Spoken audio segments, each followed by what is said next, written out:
പ്രിയമുള്ള സത്യവിശ്വാസികളെ, സഹോദരങ്ങൾ, ആരംഭപൂർവ്വനബി മുഹമ്മദ് റസൂലുള്ളാഹി സ്വല്ലല്ലാഹു അലൈഹി വസല്ലമ തങ്ങളെന്ന വ്യക്തിത്വത്തെ പരിചയപ്പെട്ടുകൊണ്ടിരിക്കേണ്ടതാണ്.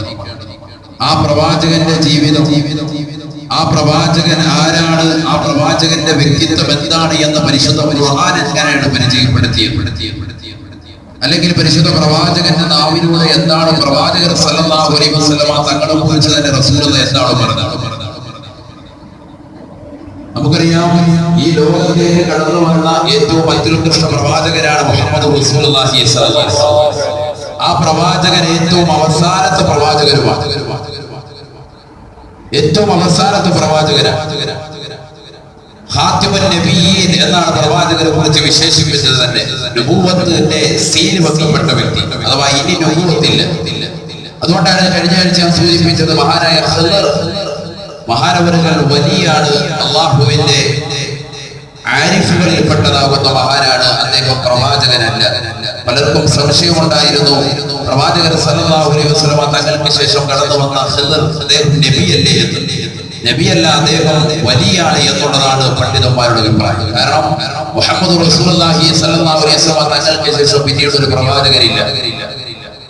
അതുകൊണ്ട് തന്നെയാണ് പരിശുദ്ധമായ ഖുർആനിലൂടെ അല്ലാഹു സുബ്ഹാനഹു വ തആല വളരെ വ്യക്തമായ രീതിയിൽ പഠിപ്പിക്കുന്നത്. ആലമുൽ അർവാഹിൽ വെച്ചുകൊണ്ട് അല്ലാഹു സുബ്ഹാനഹു വ തആല കരാർ ചെയ്തപ്പോൾ എല്ലാ നബിമാരോടുമായി കരാർ ചെയ്തു, അല്ലാഹുവിന്റെ റസൂൽ സല്ലല്ലാഹു അലൈഹി വസല്ലമ തങ്ങൾ കടന്നു വന്നാൽ നിങ്ങളുടെ പ്രബോധനം നിർത്തിയിട്ട് ആ പ്രവാചകന്റെ പിറകെ നിങ്ങൾ കൂടണം. ലതുമിനന്ന ബിഹി വലതൻസുറന്നഹു. പരിശുദ്ധ ഖുർആനിന്റെ വാക്യം അങ്ങനെയാണ്. നിങ്ങൾ അദ്ദേഹത്തെ കൊണ്ട് വിശ്വസിക്കുകയും അദ്ദേഹത്തിന് വേണ്ടുന്ന സഹായ സഹകരണങ്ങൾ ചെയ്തു കൊടുക്കുകയും ചെയ്യണമെന്ന് 1,23,999 പ്രവാചകന്മാരുടെ അല്ലാഹു സുബ്ഹാനഹു വ തആല പറയുകയാണ്. അങ്ങനെ കരാർ ചെയ്തിട്ടാണ് അവരെ പ്രബോധനത്തിന് വേണ്ടി അല്ലാഹു സുബ്ഹാനഹു വ തആല ആലമുൽ അർവാഹിൽ നിന്നുകൊണ്ട് അല്ലാഹു സുബ്ഹാനഹു വ തആല ഈ ദുനിയാവിലേക്ക് പ്രബോധനത്തിന് വേണ്ടി അയച്ചത് തന്നെ. അല്ലാഹു അവരോട് ചോദിച്ചു,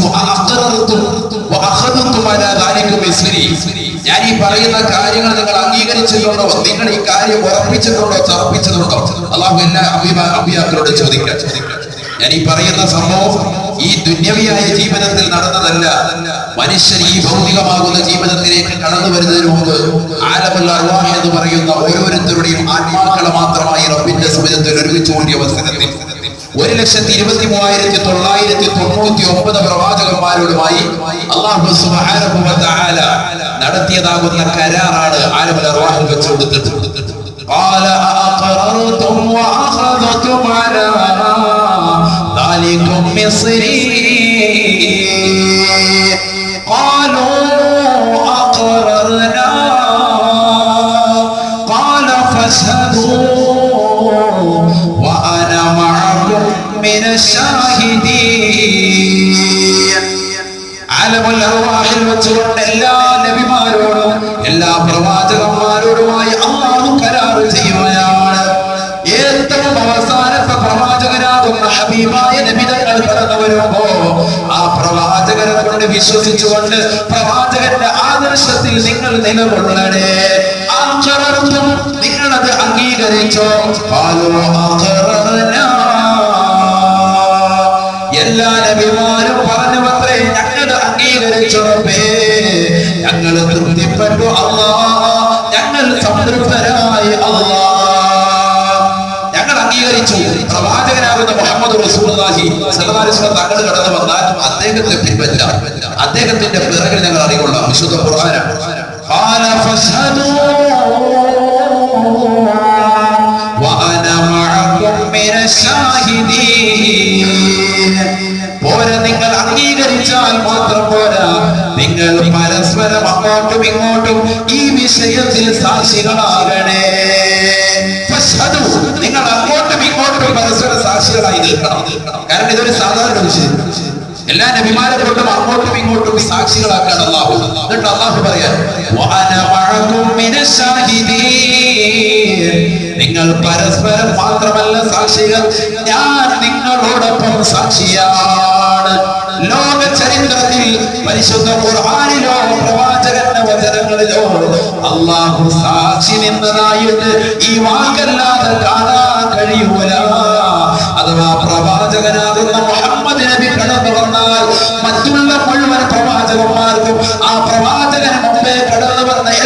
റസൂലുകളും നബികളും ആ പ്രവാചകനെ കൊണ്ട് വിശ്വസിച്ചുകൊണ്ട് പ്രവാചകന്റെ ആദർശത്തിൽ നിലകൊള്ളണേ.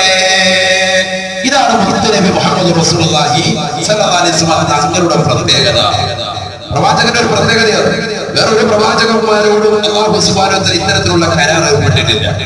നിങ്ങൾ നോക്ക്, ബഹുമാനപ്പെട്ട മൂസാ നബി അലൈഹി സ്വലാത്തു വസ്സലാമിന്റെ ചരിത്രം പറഞ്ഞുകൊണ്ട് പ്രവാചകൻ അനുയായികൾ ഒരു സദസ്സിൽ ഇങ്ങനെ കൂടിയിരിക്കുക. അവർ മൂസാ നബി അലൈഹി സ്വലാത്തു വസ്സലാമിനെ കുറിച്ച് വർണ്ണിക്കുക. മൂസാ നബി അലൈഹി സ്വലാത്തു വസ്സലാം സാധാരണ മനുഷ്യനല്ല. അദ്ദേഹത്തിന് ബൗദ്ധത്തിന്റെ അമാനുഷികമാകുന്ന ഒരു വടി അദ്ദേഹത്തിനുണ്ട്. ആ വടി നിലത്തേക്ക് ഇട്ടാൽ ഉടനെ അത് പാമ്പായി മാറും. ആ പാമ്പിന്റെ വാലിൽ പിടിച്ചാൽ ഉടനെ തന്നെ പഴയ രീതിയിൽ തന്നെ വടിയായി മാറും. അദ്ദേഹം ഇങ്ങനെ ഒന്ന് കൈ ഉയർത്തിയാൽ കൈ പ്രകാശിക്കുന്നതായിട്ട് മാറും. ഇങ്ങനെ പല രീതിയിലുള്ള മൊഴിജിതത്ത് വിശുദ്ധ ഖുർആൻ വിവരിക്കുന്നുണ്ട്. 13ഓളം മൊഴിജിതത്ത് അദ്ദേഹത്തിനുണ്ടായിരുന്നു. ആർക്ക്? ബഹുമാനപ്പെട്ട മൂസാ നബി അലൈഹി സ്വലാത്തു വസ്സലാം. അല്ലാഹു കൊടുത്ത അമാനുഷികമാകുന്ന കഴിവ്. ഈ കഴിവിനെ പറ്റിയൊക്കെ പ്രവാചകന്റെ അനുയായികൾ ഇരുന്നുകൊണ്ട് പള്ളിയുടെ ഒരു മൂലയ്ക്കിരുന്നുകൊണ്ട് പറഞ്ഞുകൊണ്ടിരിക്കുമ്പോ ഹബീബായ മുഹമ്മദ് റസൂലുള്ളാഹി സ്വല്ലല്ലാഹു അലൈഹി വസല്ലം തങ്ങൾ അവിടെ പ്രവാചകർ സ്വല്ലല്ലാഹു അലൈഹി വസല്ലം തങ്ങൾ ആ മദ്ഹുകൾ കേട്ടുകൊണ്ടിരുന്നു. മൂസാ നബി അലൈഹി സ്വലാത്തു വസ്സലാമിനെ കുറിച്ച് വർണ്ണിക്കാൻ മുൻകഴിഞ്ഞു പോയ ഒരു പ്രവാചകനെ കുറിച്ച് തന്റെ അനുയായികൾ വർണ്ണിക്കുന്നു. റസൂലുള്ളാഹി അങ്ങനെ ഇരുന്നു. കുറച്ചു നേരം കഴിഞ്ഞപ്പോൾ അല്ലാഹുവിന്റെ റസൂൽ ചോദിച്ചു, അതഅരിഫൂനി മൻ അന, ഞാനാരാണെന്ന് നിങ്ങൾക്കറിയുമോ? മുഹമ്മദ് റസൂലുള്ളാഹി സ്വല്ലല്ലാഹു അലൈഹി വസല്ലം. അല്ലാഹുവിന്റെ റസൂൽ ചോദിക്കുക, അതഅരിഫൂനി മൻ അന. മൂസാ നബി അലൈഹി സ്വലാത്തു വസ്സലാമിന് ഒരുപാട് മൗജിദത്തുണ്ട്. ഓക്കേ, അൽഹംദുലില്ലാഹ്, നല്ലതാണ്. ഞാനത് സമ്മതിച്ച് അംഗീകരിക്കുന്നുണ്ട്. എന്ന് മാത്രമല്ല, ലോക മുസ്ലിമീങ്ങൾ അംഗീകരിച്ചതാണ്. അതുകൊണ്ടല്ല സൂറത്തുൽ ബഖറയുടെ അവസാനം നമ്മൾ പറയുന്നത്, അമന റസൂലു ബിമാ ഉൻസില ഇലൈഹി മിർ റബ്ബിഹി വൽ മുഅ്മിനൂൻ കുല്ലുൻ ആമന ബില്ലാഹി وملائكته وكتبه ورسله. എല്ലാ ആളുകളും ആരെപ്പോൾ അംഗീകരിക്കണം? എല്ലാ പ്രവാചകന്മാരെ കൊണ്ട് അംഗീകരിക്കണം. അതാണ് വിശുദ്ധ ഖുർആനിന്റെ കൽപ്പന. മുത്തനബിയെ കൊണ്ട് മാത്രം അംഗീകരിച്ചാൽ പോരാ. അള്ളാഹു നൽകിയ മുഴുവൻ ഗ്രന്ഥങ്ങളെ കൊണ്ട് നമ്മൾക്ക് വിശ്വസിക്കാൻ വേണം. എല്ലാ പ്രവാചകന്മാരെ കൊണ്ട് വിശ്വസിക്കണം. അതാണ് മുഅ്മിനീങ്ങൾ. നമ്മുടെ സമുദായത്തിൽ അത് നിർബന്ധമാണ്. മൂസാ നബി അങ്ങനെ ഒരു പ്രവാചകനില്ല എന്ന് പറയാൻ പാടില്ല. ഇബ്രാഹിം നബി അങ്ങനെ ഒരു പ്രവാചകനില്ല, നമ്മുടെ നബി മാത്രമേ ഒരു പ്രവാചകനായിട്ട് പറയാൻ പാടില്ല. എല്ലാവരും കൊണ്ട് വിശ്വസിക്കണം. അതാണ് വിശുദ്ധ ഖുർആൻ പഠിപ്പിച്ചു. അതുകൊണ്ട് തന്നെ റസൂലുള്ളാഹി സ്വല്ലല്ലാഹു അലൈഹി വസല്ലം മൂസാ നബിയുടെ ചരിത്രം പറഞ്ഞ അനുയായികൾക്ക് പ്രചോദനം കൊടുക്കണം. എന്നിട്ട് റസൂൽ അവസാനം ചോദിച്ചു, അതഅരിഫൂനി മൻ അന, ഞാനാരാണെന്ന് നിങ്ങൾക്കറിയുമോ? എന്നിട്ട് അല്ലാഹുവിന്റെ റസൂൽ സ്വല്ലല്ലാഹു അലൈഹി വസല്ലം തങ്ങൾ പ്രവാചകരാരാണെന്ന് പഠിപ്പിച്ചു കൊടുക്കാൻ. അന അവ്വലു മൻ യൻശഖുൽ അർളു അന സയ്യിദുൽ ആദം. ആദം സന്തതികളുടെ നേതാവാണ്. ഞാനെന്താ നബിയുനാ റസൂലുള്ളാഹി. അന അവ്വലു മൻ യൻശഖുൽ അർളു, ഈ ലോകത്തുള്ള സർവ്വജനങ്ങളെയും രണ്ടാമത്തെ ഊത്തിലൂടെ മഹാനായ ഇസ്രാഫീൽ അലൈഹിസ്സലാം നശിപ്പിക്കുമ്പോ ആ സുവർണ്ണ കാഹളത്തിലൂടെ നശിച്ചു പോയതാകുന്ന ആളുകളെ മൂന്നാമത്തെ ഊത്തിലൂടെ സർവരെയും ഖബറിൽ നിന്ന് പുനർജീവിപ്പിക്കപ്പെടുമ്പോ അന അവ്വലു മൻ യൻശഖുൽ അർളു, ഈ ഭൂമിയിൽ നിന്ന് ആദ്യമായി എണീക്കുന്നു നിൽക്കുന്നത് മഹ്ശറിലേക്ക് കടന്നു വരുന്നത് ഞാനാണെന്ന് നബിയുനാ റസൂലുള്ളാഹി. അന അവ്വലു മൻ യുഹല്ലിഖു ബാബൽ ജന്ന, സ്വർഗ്ഗത്തിന്റെ വട്ടക്കണ്ണി ആദ്യമായി പിടിക്കുന്നത് ഞാനാണെന്ന് നബിയുനാ റസൂലുള്ളാഹി. ഒരു പ്രവാചകർക്കും കിട്ടാത്ത ശ്രേഷ്ഠത, ഒരു പ്രവാചകർക്കും കിട്ടാത്തതാകുന്ന ശ്രേഷ്ഠത, ലോകത്തുള്ള സർവ്വ ആളുകളും കൊതിക്കുന്ന ശ്രേഷ്ഠത നബിതങ്ങൾ സഹാബത്തിനെ പഠിപ്പിച്ചു കൊടുക്കുകയാണ്. ആദ്യമായി ഭൂമുഖത്തിൽ നിന്ന് പുറത്തേക്ക് കടന്നു വരുന്നത് ആരാണ്? ഭൂമുഖത്തേക്ക് കടന്നു വരുന്നത് ആരാ? മഹ്ശറിലേക്ക് ആദ്യമായി ചെന്ന് നിൽക്കുന്നത് ആരാണ്? അന അവ്വലു മൻ യുഹല്ലിഖു ബാബൽ ജന്ന, സ്വർഗ്ഗത്തിന്റെ വട്ടക്കണ്ണി പിടിച്ച് പൊളിക്കുന്നത് ആദ്യമായിട്ട് ഞാനായിരിക്കുമെന്ന് നബിയുനാ റസൂലുള്ളാഹി. തീർന്നില്ല, നബി തങ്ങൾ വീണ്ടും പറയുകയാണ്, അന അവ്വലു മൻ യദ്ഖുലുൽ ജന്ന, സ്വർഗ്ഗത്തിലേക്ക് ആദ്യമായും കടക്കുന്നത് ഞാനാണെന്ന് നബിയുനാ റസൂലുള്ളാഹി. അന അവ്വലു മൻ ജാവസ സിറാത്ത, സിറാത്തുൽ മുസ്തഖീമിലൂടെ ആദ്യമായി ഉച്ചവേഗത്തിൽ കടന്നു പോകുന്നതും ഞാനാണ് എന്ന് നബിയുനാ റസൂലുള്ളാഹി. ഹബീബായ നബി തങ്ങൾ വീണ്ടും പറയുകയാണ്, അന അവ്വലു മൻ യുഖളാ മിൻ ഉമ്മത്തി, എന്റെ സമുദായത്തിൽ നിന്ന് ആദ്യമായി ചോദ്യോത്തരവേള കഴിഞ്ഞു കിടക്കുന്നതും ഞാനാണ് എന്ന് നബിയുനാ റസൂലുള്ളാഹി. അന അവ്വലു മൻ യഅതി അലൽ ഹൗദില്ലദീ അഅതാനി റബ്ബി. അല്ലാഹു എനിക്ക് നൽകിയതാകുന്ന ഹൗദുൽ കൗസറില്ലയോ, ആ സുന്ദരമാകുന്ന കുടിനീരിന്റെ അടുക്കലേക്ക്, ആ ഹൗദിന്റെ ചാരത്തേക്ക് ആദ്യമായി ചെല്ലുന്നതും ഞാനാണ് എന്ന് നബിയുനാ റസൂലുള്ളാഹി സല്ലല്ലാഹു അലൈഹി വസല്ലം. ആദ്യമായി കുടിക്കുന്നത് ഞാനാണെന്ന് പറഞ്ഞിട്ടില്ല. കാരണം എന്താ? പ്രവാചകൻ സല്ലല്ലാഹു അലൈഹി വസല്ലം തങ്ങൾ കൊണ്ടതാണ് ഹൗദ്. പ്രവാചകന്റെ ചുമതല മറ്റുള്ളവരെ കുടിപ്പിക്കുക എന്നുള്ളത് ആദ്യത്തെ മര്യാദയാണല്ലോ, മറ്റുള്ളവരെ കുടിപ്പിക്കുക. അതുകൊണ്ട് റസൂലുള്ളാഹി പറഞ്ഞു, ഹൗദിന്റെ അടുക്കലേക്ക് ആദ്യമായി ചെല്ലുന്നത് ഞാനാണ്. എന്റെ ഹൗദ് എന്ന് പറഞ്ഞാൽ നിങ്ങൾ മനസ്സിലാക്കിയതുപോലെ പള്ളിയുടെ കുളമല്ല, അല്ലെങ്കിൽ പള്ളിക്കാരുണ്ടാക്കിയ ചെറിയ ഹൗദ് പോലെയല്ല. എന്റെ ഹൗദിൽ നിന്ന്, ഹൗദുൽ കൗസറിൽ നിന്ന് സ്വർഗ്ഗത്തിലേക്ക് രണ്ട് പാതയുണ്ടെന്ന് നബിയുനാ റസൂലുള്ളാഹി. സ്വർഗ്ഗത്തിലിരിക്കുന്ന മനുഷ്യന് അവിടെ കിട്ടും.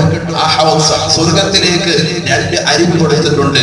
ഞാനെന്ന് മുഹമ്മദ് റസൂലുള്ളാഹി. അഹ്ലാ മിനൽ അസ്ലി വഅബിയർ മിനൽ വറഖി. വെള്ളിയേക്കാൾ വെളുപ്പുള്ളതും തേനിനേക്കാൾ മധുരമുള്ളതും അത്രേ. അല്ലാഹു കുടിക്കാൻ തൗഫീഖ് തരട്ടെ. ഹബീബായ മുഹമ്മദ് റസൂലുള്ളാഹി സ്വല്ലല്ലാഹു അലൈഹി വസല്ലം വെള്ളിയേക്കാൾ വെളുപ്പ്, നല്ല വെളുപ്പായിരിക്കും ആ വെള്ളത്തിന്, തേനിനേക്കാൾ മാധുര്യമായിരിക്കും. അത് കുടിച്ചാലോ മനുഷ്യരിബ മിനഹാ ലം യളബഹ ബഅദഹാ അബദാ. ഹൗദുൽ കൗസറിൽ നിന്ന് അല്പമെന്നാണ് ആരെങ്കിലും കുടിച്ചാൽ പിന്നീട് അവന്റെ ജീവിതകാലം അത്രയും അവന് ദാഹമുണ്ടാവൂല എന്ന് നബിയുനാ റസൂലുള്ളാഹി സല്ലല്ലാഹു അലൈഹി വസല്ലം. അല്ലാഹു ഞങ്ങൾക്ക് നൽകണേ അല്ലാഹ്. ഈ ജുമുഅയുടെ ബറക്കത്ത് കൊണ്ട് നൽകണേ അല്ലാഹ്. ആ ഹൗദുൽ കൗസർ ഓർത്തു നോക്കൂ. ആ സുന്ദരമാകുന്ന അരുവിയിലേക്ക് ആദ്യമായി ചെല്ലുന്നതാരാ? മുഹമ്മദ് റസൂലുള്ളാഹി.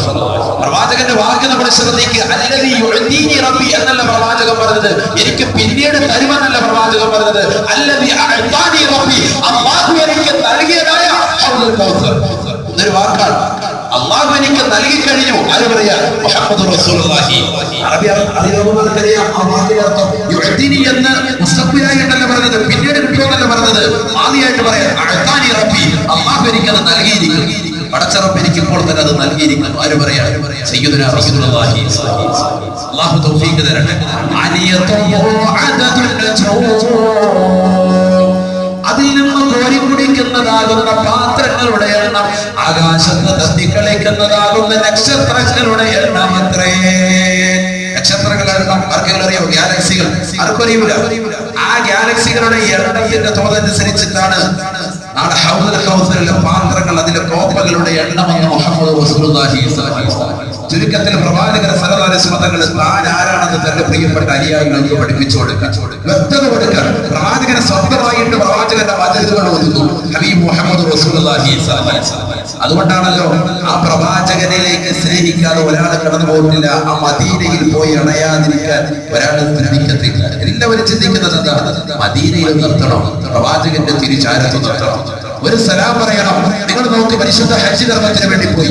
ഹജ്ജിന്റെ ഉംറയുടെ അമലിൽപ്പെട്ടതല്ല പ്രവാചകനെ സിയാറത്ത് ചെയ്യൽ എന്ന് വ്യക്തമായിട്ട് നമുക്കറിയാം. എന്നിരുന്നാൽ പോലും പ്രവാചകന്റെ തിരിച്ചാരത്ത് പോകാതെ ആരും വരൂല. കാരണം എന്താ? അത് റസൂലുള്ളാഹിക്ക് പടക്കമുണ്ടാക്കുന്ന സംഗതിയാണ്. അല്ലാഹുവിന്റെ റസൂൽ പറഞ്ഞിട്ടില്ലേ, മല്ലം യസ്റനി ഫഖദ് ജഫാനി വമൻ സാറനി ഹല്ലതു ലഹു ശഫാഅതി. പരിശുദ്ധമാക്കപ്പെട്ട മദീനയിൽ വരാതെ, എന്നെ വന്ന് സിയാറത്ത് ചെയ്യാതെ ആരെങ്കിലും തിരിച്ചു പോയാൽ അവൻ എന്നോട് പിണങ്ങിയവനാണെന്ന് ഹബീബായ നബി മുഹമ്മദ് മുസ്തഫ. വമൻ സാറനി, ആരൊരുവൻ എന്നെ സിയാറത്ത് ചെയ്തിട്ടുണ്ടോ, ഹല്ലത്ത് ലഹു ശഫാഅതി, അവൻ എന്റെ ശുപാർശ അനിവാര്യമായിരിക്കുന്നുവെന്ന് നബിയുനാ റസൂലുള്ളാഹി. എന്താ മദീന എന്ന് പറഞ്ഞാൽ? അതുകൊണ്ടല്ലേ ഉലമാക്കൾ പറഞ്ഞത്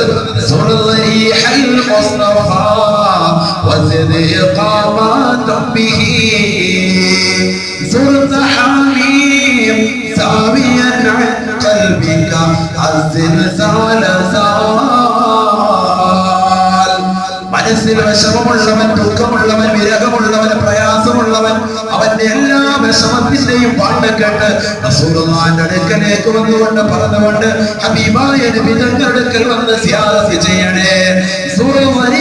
മുസ്തഫ നബിയുടെ ഖബർ ശരീഫിന്റെ അടുക്കൽ വന്നുകൊണ്ട് നീ സിയാറത്ത് ചെയ്യണേ ചെയ്യണേ.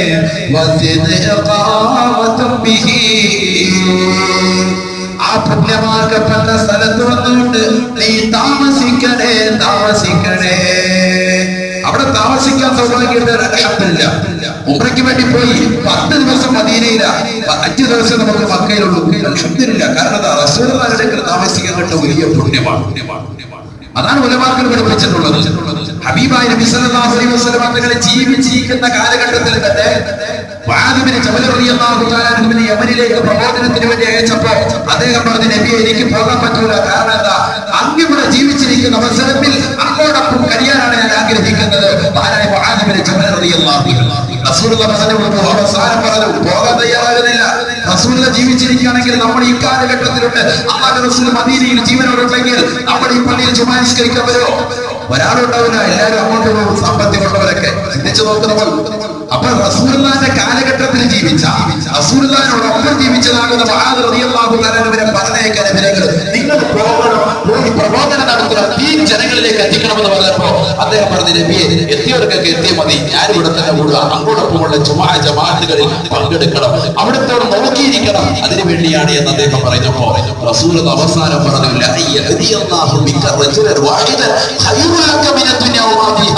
ഈ ദുനിയാവിലുള്ളതും അതിലുള്ള സർവ്വ വസ്തുക്കളും നിനക്ക് ഒരുമിച്ച് കൂട്ടുന്നതിനേക്കാൾ നിനക്ക് ഏറ്റവും ഉത്തമം ഒരാളെയെങ്കിലും സന്മാർഗത്തിലേക്ക് എത്തിക്കലാണ് മുആദ്.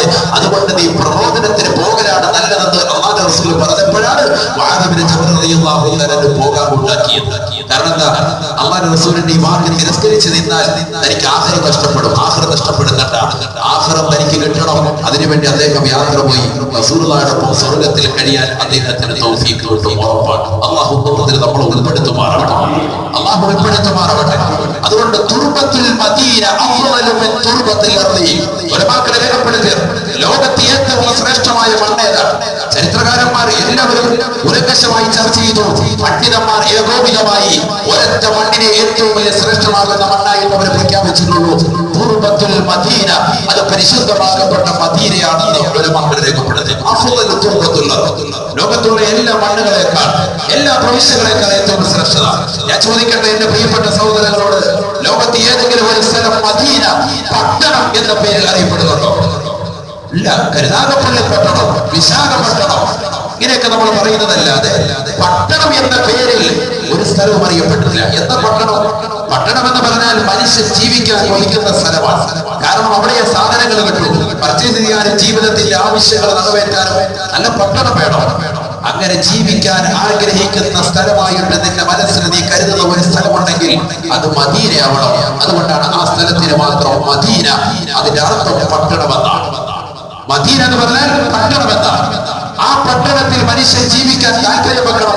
ആ മദീനയെ മറ്റൊരു സ്ഥലത്തേക്ക് എത്തിയിട്ടില്ല. അതുകൊണ്ടല്ലേ അവിടെ കിടന്ന് മരിക്കാൻ ഒരാൾക്ക് സൗഭാഗ്യം കിട്ടിയാൽ അവന് എന്റെ ശഫാഅത്ത് കിട്ടിയെന്ന് മുഹമ്മദ് റസൂലുള്ളാഹി قال رسول الله صلى الله عليه وسلم من أراد أن يموت في المدينة فليمت فيها فإني أنا شافع له أنا شافع له. ആരൊരുവൻ മദീനയിൽ കിടന്ന് മരിക്കാൻ ആഗ്രഹിക്കുന്നുണ്ട് എങ്കിൽ ആ മദീനയിൽ പോയി മരിക്കണേ.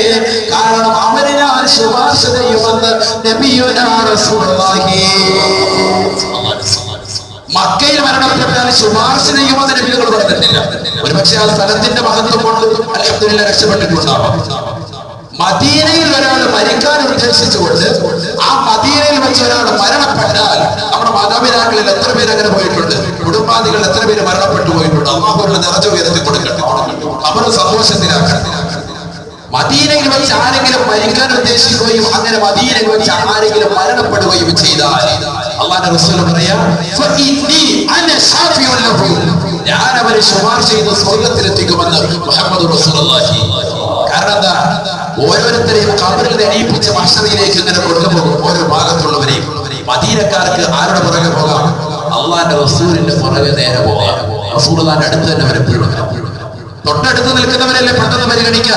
മദീനയിൽ പ്രവാചകരോടൊപ്പം മടങ്ങുന്നതായിരുന്ന ആളുകൾക്ക് അല്ലാഹുവിന്റെ റസൂൽ സല്ലല്ലാഹു അലൈഹി വസല്ലം തങ്ങൾ പറയാ, ജന്നത്തുൽ ബഖീൽ അടക്കാൻ സൗഭാഗ്യം ലഭിച്ച ആളുകളെ അവരെ ഞാൻ ശുപാർശ ചെയ്ത് സ്വർഗ്ഗത്തിലെത്തിക്കുമെന്ന് നബിയുനാ റസൂലുള്ളാഹി. ഫിഹാലത്തിൽ ബുദി കുന്തു റസൂലുഹാ തുഖബ്ബിറുൽ അർള അന്നി വഹിയ നായിബതി. ബഹുമാനപ്പെട്ട റിഫായി റളിയല്ലാഹു തആല അൻഹു മഹാനവറുകൾ അല്ലാഹുവിന്റെ റസൂലിന്റെ അടുക്കൽ ഖബറിന്റെ അടുക്കൽ ചെന്നിട്ട് നബി തങ്ങളുടെ അടുക്കൽ വെച്ചുകൊണ്ട് ദുആ ചെയ്യുകയാണ്. നബി തങ്ങളുടെ അടുക്കൽ വെച്ചുകൊണ്ട് പ്രാർത്ഥിക്കുകയാണ്.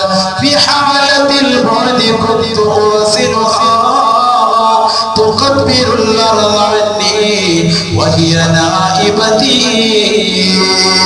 فهذه نوبة المختار قد حضرت فامدد إلي لكي تحظى بها شفتي.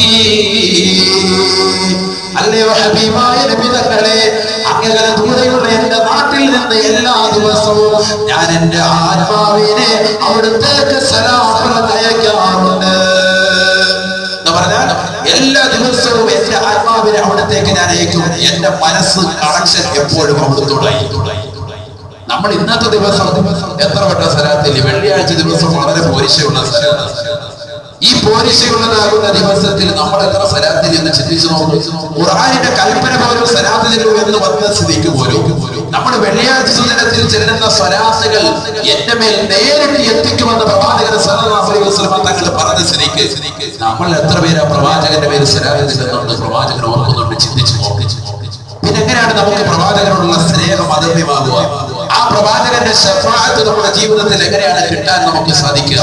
ആ പ്രവാചകൻ എങ്ങനെയാണ് സത്യത്തിൽ നമ്മൾ സേവിക്കുന്നത്? പ്രവാചകന്റെ ഒരു 10 സുന്നത്തെങ്കിലും ഈ റബീഉൽ അവ്വൽ മാസം കഴിഞ്ഞു കിടക്കുന്നതിന് മുമ്പ് നമ്മുടെ ജീവിതത്തിലേക്ക് കൊണ്ടുവരാൻ നമുക്ക് കഴിഞ്ഞപ്പോൾ അൽഹംദുലില്ലാഹ് വളരെ നല്ല രീതിയിൽ നമ്മൾ നബിദിനം ആഘോഷിച്ചു. റാഹത്തായ നിലയിൽ നമ്മൾ എല്ലാ പ്രവർത്തനങ്ങളും ചെയ്തു. പ്രവാചകൻ ഒരു 10 സുന്നത്ത്, തൊപ്പിയിടുക പ്രവാചകന്റെ ഒരു സുന്നത്ത്, താടി വെക്കുക പ്രവാചകന്റെ ഒരു സുന്നത്ത്, പീശ എപ്പോഴും ചുണ്ടിന് മുകളിൽ വെച്ച് വെട്ടുക പ്രവാചകന്റെ ഒരു സുന്നത്ത്, തന്റെ മുഖരോമവും തന്റെ കക്ഷരോമവും കൃത്യമായിട്ട് 40 ദിവസത്തിനുള്ളിൽ പഠിക്കുക പ്രവാചകന്റെ സുന്നത്ത്. എന്നോടൊരു സഹോദരൻ മയ്യത്ത് കുളിപ്പിക്കുന്ന ഒരു സഹോദരൻ പറഞ്ഞ ഉസ്താദെ, ഇതൊന്നും പറഞ്ഞു കൊടുക്കണം നിർബന്ധമായിട്ട്. കാരണം പല ആളുകളുടെ മുഖരോമങ്ങളും അവരുടെ കക്ഷരോമങ്ങളും പഠിക്കുന്നതിന് മയ്യത്ത് കുളിപ്പിക്കുന്ന അവസരത്തിൽ വല്ലാതെ ബുദ്ധിമുട്ടുന്നുണ്ടെന്ന് എന്ന് പറയാം. നമ്മുടെ മയ്യത്ത് മറ്റൊരാൾ കുളിപ്പിക്കുകയാണെന്ന് ചിന്തിച്ചു നോക്കും. നമ്മൾ ഇന്ന് വരെ കുളിച്ച് നമ്മൾ സ്വന്തമായിട്ടാണ്. മറ്റൊരാൾ കുളിപ്പിക്കേണ്ട ഒരു അവസ്ഥ എപ്പോഴാണ് കടന്നുവരെ പറയാക്കൂല. അപകടങ്ങൾ, ദുരിതങ്ങൾ, പ്രയാസങ്ങളൊക്കെ എല്ലാ ജീവിതത്തിലുണ്ടാവും. അല്ലാഹു ആദരിക്കട്ടെ. പെട്ടെന്നുള്ള മരണങ്ങൾ പെട്ടെന്നുണ്ടാവും. 40 ദിവസത്തിനുള്ളിൽ നിന്റെ മുഖരോമവും കക്ഷരോമവും എന്ന് വേണ്ട പഠിക്കേണ്ട രോമങ്ങളൊക്കെ കൃത്യമായി പഠിക്കണമെന്നാണ് ഉലമാക്കൾ പഠിപ്പിച്ചിട്ടുള്ളത്. ഇല്ലെങ്കിൽ കുളിപ്പിക്കുന്ന ആളുകൾ നല്ലതുപോലെ കുളിപ്പിക്കൂല. അവരെങ്ങനെയൊക്കെ വെള്ളം കോരി ഒഴിച്ചിട്ട് പശുവിന്റെ അകട് കഴിയുന്ന എങ്ങനെയും കഴിക്കട്ടെ, എങ്ങനെയെങ്കിലും വയ്ക്കോട്ടെ. അതുകൊണ്ട് വളരെ ശ്രദ്ധിക്കണം, വളരെ ശ്രദ്ധിക്കേണ്ട വിഷയമാണ്. എല്ലാ ദിവസവും നമ്മുടെ ദന്തശുദ്ധീകരണം നടക്കണം. നമ്മുടെ ശാരീരിക ശുദ്ധി അനിവാര്യമായിരിക്കണം. നിർബന്ധമായി ഞാനിത് പറയുന്നു. പ്രവാചകന്റെ സുന്നത്ത് നമ്മൾ കൊണ്ടുവരും. താടി വെക്കാം. നമ്മുടെ എത്രയോ സിനിമാ നടന്മാരും സിനിമ കണ്ടിട്ട് അത് മോഡൽ വെച്ച് താടി വെച്ചു. എന്തുകൊണ്ട് ഈ റബീഉൽ അവ്വൽ മാസം വന്നപ്പോൾ നമ്മൾ ആ താടി കൊണ്ട് കൊണ്ടുവന്നുകൂടാ? നമ്മുടെ ജീവിതത്തിൽ കൊണ്ടുവന്നൂടെ? പ്രവാചകൻ സല്ലല്ലാഹു അലൈഹി വസല്ലം തങ്ങൾ ചുണ്ടിന് മുകളിലായിട്ട് ചുണ്ടിന്റെ ചുവപ്പ് കാണുന്ന രീതിക്ക് മീശ വെട്ടുമായിരുന്നു. നമ്മളിൽ പലരും മീശ ഇങ്ങനെ വെച്ച് കൊമ്പം മീശ വെച്ച് പിരിച്ചു നടക്കും. പ്രവാചകന്റെ സുന്നത്ത് എന്തുകൊണ്ട് നമുക്ക് കൊണ്ടുവന്നുകൂടാ? ഹബീബായ നബി സല്ലല്ലാഹു അലൈഹി വസല്ലം തങ്ങൾ ചെരുപ്പ് ധരിക്കുമായിരുന്നു. ആ ചെരുപ്പ് ധരിക്കുന്നതിന്റെ ശൈലി തന്നെ ആദ്യമായിട്ട് വലതുകാലും പിന്നീട് ഇടതുകാലും. അതുപോലെ തന്നെ പാന്റ് ധരിക്കുമായിരുന്നു പ്രവാചകർ, സലാമിൽ ധരിക്കുമായിരുന്നു. അത് ഇരുന്നുകൊണ്ടാണ് പ്രവാചകർ സല്ലല്ലാഹു അലൈഹി വസല്ലം തങ്ങൾ തുടങ്ങിയിരുന്നത്, ധരിക്കാൻ തുടങ്ങിയിരുന്നത്. ചെരുപ്പ് ധരിക്കുന്ന സന്ദർഭത്തിൽ തന്നെ വലതുകാലം കൊണ്ട് ധരിക്കുന്ന വ്യക്തി തന്നെ ഊരുന്ന സന്ദർഭത്തിൽ ആദ്യമായിട്ട് ഇടതുകാലം കൊണ്ട് ഊരട്ടെ. മുഹമ്മദ് റസൂലുള്ളാഹി സ്വല്ലല്ലാഹു അലൈഹി വസല്ലം മൂത്രപ്പുരയിലേക്ക് കയറുമ്പോൾ നീ തലമറയ്ക്ക്. എന്റെ ഭാര്യയുമായിട്ട് ശാരീരിക ബന്ധത്തിൽ ഏർപ്പെടുമ്പോൾ ശരീരം മുഴുവനും മറച്ചുകൊണ്ടാകട്ടെ. അല്പാൽപമായിട്ട് വസ്ത്രം മാറ്റുകയും ഒരു പുതപ്പിന് കീഴിലായിട്ട് നിങ്ങൾ നഗ്നമായിട്ടാണെങ്കിലും ശാരീരിക ബന്ധം നടത്തട്ടെ. എത്രയെത്ര സുന്നത്തുകളായി. മുത്തപ്പരയിൽ കയറുമ്പോൾ വലതുകാലി ഇടതുകാലി വെച്ച് കയറുകയും ഇറങ്ങുന്ന സന്ദർഭത്തിൽ വലതുകാലി വെച്ച് ഇറങ്ങുകയും ചെയ്യട്ടെ. അവിടെ ചെല്ലട്ടെ ദിക്റുകൾ നിങ്ങൾ ചെല്ലട്ടെ. പള്ളിയിലേക്ക് കയറുമ്പോൾ ഇത്തിഖാഫിന്റെ നിയ്യത്ത് വെക്കട്ടെ. ഇറങ്ങുമ്പോൾ അല്ലാഹു എനിക്ക് സന്തോഷത്തിന്റെ ഔദാര്യത്തിന്റെ ബറക്കത്തിന്റെ വാതിലുകൾ നീ എനിക്ക് തുറന്നു തരണേ അല്ലാഹ് എന്ന് നീ ദുആ ചെയ്തുകൊണ്ട് നീ ഇറങ്ങി. ലാ ഇലാഹ ഇല്ലല്ലാഹു വഹ്ദഹു ലാ ശരീക ലഹു ലഹുൽ മുൽക്കു വലഹുൽ ഹംദു വഹുവ ഹയ്യുൻ ലാ യമൂത് ബിയദിക്കൽ ഖൈർ ഇന്നക അലാ കുല്ലി ഷൈഇൻ ഖദീർ. ഈ ദിക്ർ പറഞ്ഞുകൊണ്ട് ഒരു മനുഷ്യൻ അവൻ പള്ളിയിൽ നിന്ന് അവന്റെ വീട്ടിൽ നിന്ന് ഇറങ്ങിയാൽ അവന്റെ തിരിച്ചു വരുന്നത് വരെ അവന് 40 മലക്കുകളുടെ കാവലുണ്ട് എന്ന് മുഹമ്മദ് റസൂലുള്ളാഹി സ്വല്ലല്ലാഹു അലൈഹി വസല്ലം. വേണ്ട ആയത്തിനെ കുറിച്ച് രാവിലെ ഓതി വൈകുന്നേരം വരെ അവന് 70,000 മലക്കുകളുടെ കാവലുണ്ടെന്ന് മുഹമ്മദ് റസൂലുള്ളാഹി. വൈകുന്നേരം ഒരു മനുഷ്യൻ ആയത്തിനെ കുറിച്ച് ഓതിയാൽ പ്രഭാതം വരെ അവന് കാവൽ നിൽക്കും 70,000 മലക്കെന്ന് മുഹമ്മദ് റസൂലുള്ളാഹി. എത്ര സുന്നത്തുകൾ പറഞ്ഞു, എത്ര ഇബാദത്തുകളാണ് നമ്മൾ ഇപ്പോൾ പറഞ്ഞത്. ഇതൊക്കെ നമ്മുടെ ജീവിതത്തിലേക്ക് കൊണ്ടുവന്നൂടെ അങ്ങനെ പ്രവാചകന്റെ തിരുസുന്നത്തുകൾ കൂടുതലായി അനുഷ്ഠിച്ച് പ്രവാചകനോട് മഹബ്ബത്ത് വെക്കുന്ന ആളുകളായി അല്ലാഹു നമ്മളെ ഉൾപ്പെടുത്തുമാറാകട്ടെ. അല്ലാഹുവിന്റെ റസൂൽ പറഞ്ഞു, മൻ അഹബ്ബ സുന്നതി ഫഖദ് അഹബ്ബനി വമൻ അഹബ്ബനി കാന മഈ ഫിൽ ജന്ന. ആരൊരുവൻ എന്റെ സുന്നത്തിനെ ഇഷ്ടപ്പെട്ടോ അവൻ എന്നെ ഇഷ്ടപ്പെട്ടവനാണ് മുഹമ്മദ് റസൂലുള്ളാഹി. വമൻ അഹബ്ബനി കാന മഈ ഫിൽ ജന്ന. ആരൊരുവൻ എന്നെ ഇഷ്ടപ്പെട്ടാൽ അവൻ എന്നോടൊപ്പം സ്വർഗ്ഗത്തിലാണെന്ന് മുഹമ്മദ് റസൂലുള്ളാഹി. അല്ലാഹു തൗഫീഖ് തരട്ടെ. അതുകൊണ്ട് പ്രവാചകന്റെ തിരുസുന്നത്തുകളെ ഹൃദയത്തിലേറ്റുക മാത്രമല്ല ജീവിതത്തിൽ പ്രാവർത്തികമാക്കാനും അല്ലാഹു നമുക്ക് തൗഫീഖ് നൽകട്ടെ. അതിന് നമുക്ക് കഴിയണം. അല്ലാഹു തൗഫീഖ് തരട്ടെ.